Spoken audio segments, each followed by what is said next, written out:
akili ni muhimu kuliko fedha.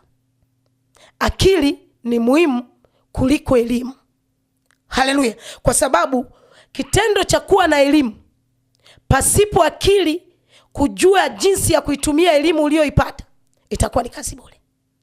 Nasema kitendo cha kuwa na fedha pasipo akili ya kuitumia fedha hata iwe nyingi kiasi gani itaisha. Lakini ukiwa na akili ikiwa inafanya kazi, manake akili hii itakusaidia wewe kupata fedha hata kama una. Kupitia akili itakusaidia kuweka akiba, itakusaidia kufanikiwa, itakusaidia kusonga mbele. Kwa hiyo kitendo cha akili kuto kutumiwa kunaweza kukasababisha mtu akakwama kabisa, mtu asisonge mbele kabisa. Tunapozungumzia akili inahitajika kila sekta. Haleluya. Ngoja nikupe mfano mwingine. Neno la Mungu linasema hivi kwamba kwenye kile kitabu cha Wafalme,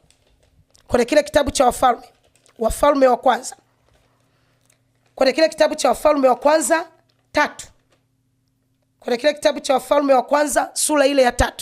Sura ile ya 3 tunakutana na nini? Sura ile ya 3 tunakutana na mfalme Selemani. Biblia inasema mfalme walimjia wanawake wawili ambao wanawake walikuwa wamepata watoto kwa wakati mmoja, walikuwa wanaishi katika nyumba moja. Amen. Biblia inasema wale wanawake wakapeleka kesi kwa mfalme Selemani. Walivyoipeleka ile kesi, wakasema, mfalme, tazama, mimi na huyu mwanamke tunakaa katika nyumba moja na wote tuna watoto. Mimi nipo lala. Haleluya. Mtoto wangu akawa nilipoamka asubuhi nimnyonyeshe mtoto wangu, nikagundua sio mtoto wangu, lakini huyu mwanamke amemchukua mtoto wangu. Ile ni kesi ambayo mfalme alikuwa amepelekewa. Okay. Kilikuwa kinahitajika nini?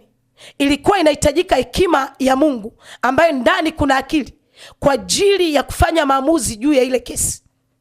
Haleluya. Unajua inavyofika kwenye swala la maamuzi linahitaji akili. Pasipo akili kutumika kwenye maamuzi, na ndio maana kuna watu inafika wanaanza kujuta au anagundua amekosea. Haleluya. Unajua gharama ya kugundua baadaye umekosea, gharama yake ni kubwa.